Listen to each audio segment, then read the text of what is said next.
Herkese merhaba. Bugün şahane bir fellah köfte yapacağız. Yani ince bulgurun anlam kazandığı mükemmel bir tarif olacak. Önce ince bulguru ıslayarak işe başlayacağız. 2 su bardağı ince bulgurun üstünü geçecek kadar sıcak su koyuyorsunuz. Tercihen kaynattığınız ve kenarda beklettiğiniz suyla işiniz gayet kolay. Üstünü geçecek su benim için kafidir. Fakat bunu bu şekilde bırakmayacağız. Dış dünyayla temasını keseceğiz. Yani şu şekilde. Üstünü kapattım ve yaklaşık 5 dakika kadar bu şekilde bulgurlar şişsin ve iyice kabarsın diye 5 dakika kadar bekleyeceksiniz. 5 dakikalık sürenin sonunda bulgur şişti, kalınlaştı ve iyice tane tane açılır hale geldi. Önce şişen ince bulguru böyle güzelce sininin içine alıyorum. İçerisine 1 adet rendelenmiş soğanı, yumurta, salçayı ve irmiği ekliyorum. Tuz, karabiber ve kimyonla da çeşnilendiriyorum. Her şey sininin içinde. Sıra geldi yoğurmaya.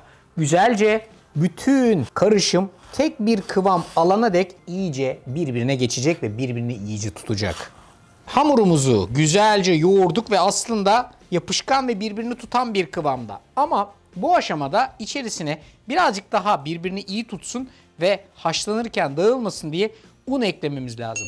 Maksimum 3 yemek kaşığı, daha da fazlaya ihtiyacınız yok ve son bir tur daha yoğurup unu da iyice içine almasını sağlıyorsunuz.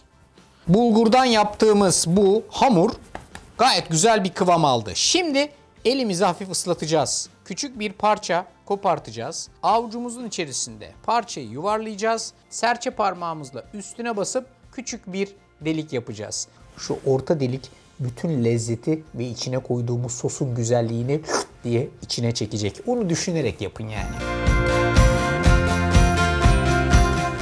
Efendim fellah köftelerimiz hazır. Üstüne şöyle birazcık da un serptim ki hepsi tek başına birer köfte gibi kalabilsinler diye. Şimdi buna nefis bir sos hazırlayacağız. Böyle geniş bir wok tencere veya başka türlü geniş bir tencere ya da tavanız varsa işiniz çok güzel oluyor. Öncelikle tencerenin ya da tavanın altını yakıyorsunuz ve hafiften ısınmaya bırakıyorsunuz. Arkasından iyi ve kaliteli bir zeytinyağı. Ben bu tarifte Yudum Egem'den natürel sızma zeytinyağını kullanıyorum.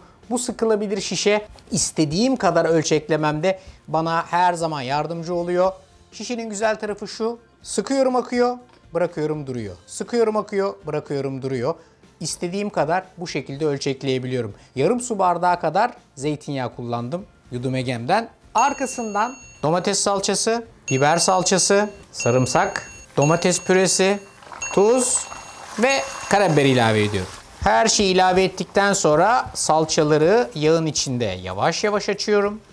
Sarımsak ve salçanın kokusu çıktıktan sonra tencerenin altını kısıyorum ve yarım su bardağı da su ilave ediyorum. Altı kısık vaziyette yavaş yavaş sos ısınmaya devam ederken hadi buyurun fellah köfteleri kaynar suya atalım. Suyumuz kaynıyor. Tuzunu ilave ediyoruz. Şu köfteleri kaynayan suyun içerisine transfer ediyoruz.